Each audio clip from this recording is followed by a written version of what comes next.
Það mjög algengt í þessum verkefnum að það sé talað að það eigi vera punktar á eftir fyrirsögnum. Að það eigi vera 3 punktar sem mjög algengt. Og mörg ykkar flöskuð á því núna í þessum síðustu verkefnum þegar það byrjaði að koma. En það sem við gerum til dæmis að hér erum við með millifyrirsögn. Ég ætla bara að stækka hana svolítið vel upp þannig að þið sjáu hvað gerist. Ég ætla bara að setja hana hérna í 28.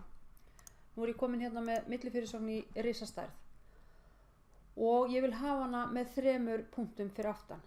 Það sem sagt ekki að ég vilja hafa punkta, heldur það ósýnilegi punktar. Ég að búa til bil frá þessu hér og niður að textanum sem hér. Ég vil hafa það aðeins lengra heldur en það sjálfgefi hér og ég vil hafa það 3 punkta. Þannig ég vel bara þetta orð eða verð stödd fyrir aftan eða eitthvað staðar í því og fer hérna inn í paragraf.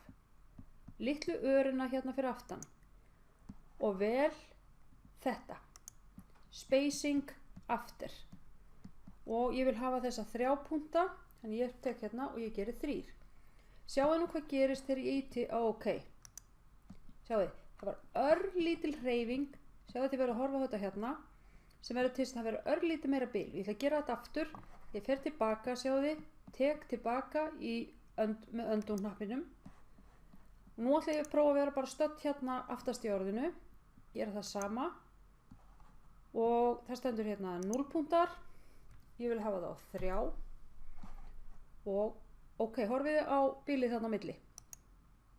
Sjáu, það kemur pínu lítið bil, en það verður aðeins meira með því að hafa þessa 3 punkta hérna fyrir aftan. Þetta alltaf sumt sem það að gera og þetta líka í kössunum. Best að hafa það bara sér. Höfum þetta svona.